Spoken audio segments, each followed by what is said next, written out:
Alex அப்படின்ற ஒரு சிறுவன் தன்னுடைய நிலைமைக்கு வழியில்லாமல் யாரும் புரிந்து கொள்ளவில்லை என்ற உணர்வில் ஒரு ஆசாரியரை சந்திக்க சென்றான். அவனது பெற்றோர் இனி அவனை நம்பவில்லை.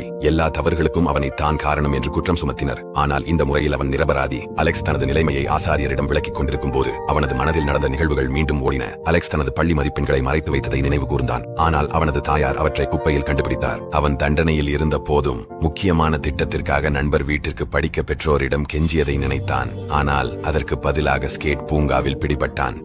பெற்றோரின் கண்களில் தெரிந்த துக்கத்தையும் ஜேபிலிருந்து பணம் திருடிய நாட்களையும் அவன் நினைத்தான். அந்த நினைவுகள் முடிந்ததும் அலெக்ஸ் ஆசாரியரிடம் கெஞ்சினான். ஆம், நான் முன்பு பொய் சொன்னேன். ஆனால் இப்போது என்னை குற்றம் சாட்டுவது உண்மை அல்ல. நான் உண்மை சொல்கிறேன் என்றால் ஏன் என்னை நம்பவில்லை? ஆசாரியர் அலெக்ஸை பார்த்து பதிலளித்தார். நம்பிக்கை ஒரு மென்மையான பூ போன்றது. ஒவ்வொரு பொய்யும் அதை சேதப்படுத்தும். இறுதியில் முற்றிலும் அழிந்துவிடும். அப்போது அதை மீண்டும் மலரச் செய்ய நேரமும் அன்பும் செலவிட தயாராக இருக்க வேண்டும். அது ஒரே இரவில் நடக்காது. அப்போது அலெக்ஸ் தன் பெற்றோருடன் நம்பிக்கையை மீண்டும் கட்டியெழுப்புவது தன்னிடமே இருப்பதை புரிந்து கொண்டான்.